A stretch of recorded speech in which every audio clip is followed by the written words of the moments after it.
ரசூலுல்லாஹி ஸல்லல்லாஹு அலைஹி வஸல்லம் அவர்கள் என்றைக்கும் விரக்தியில் உட்கார்ந்தார்கள் என்றோ கவலையில் உட்கார்ந்தார்கள் என்று சொல்லியோ எந்த செய்தியும் நீங்கள் என்ன செய்ய மாட்டீர்கள், பார்க்க மாட்டீர்கள். ஆனால் கவலையான விஷயம் என்ன என்றால், மனிதர்கள்ட்ட ஒரு தவறான ஒரு வழிமுறை கவலையை போற்றி வளர்த்து வாழ வைப்பது.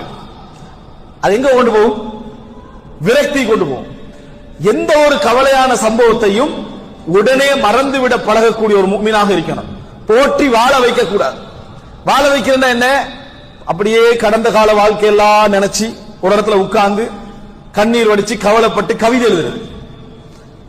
இந்த லெவலுக்கு இஸ்லாம் ஒரு நாள் என்ன செய்ய அனுமதிக்காது. ஒரே ஒரு விஷயத்துக்கு மட்டும் நீங்கள் என்றைக்கும் கடந்த காலங்களை மீட்டலாம். இஸ்லாம் ரசூல் ஸல்லல்லாஹு அலைஹி வாழ்க்கையில நடந்திருக்கிறது. எப்ப மீட்டலாம்?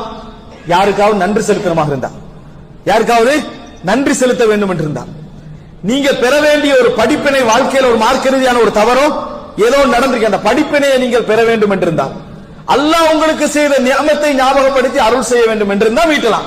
வேற எப்படி மீட்டக்கூடாது? உங்களை நீங்களே டெமேஜ் பண்ணிக் கொள்றதுக்கு மீட்டக்கூடாது.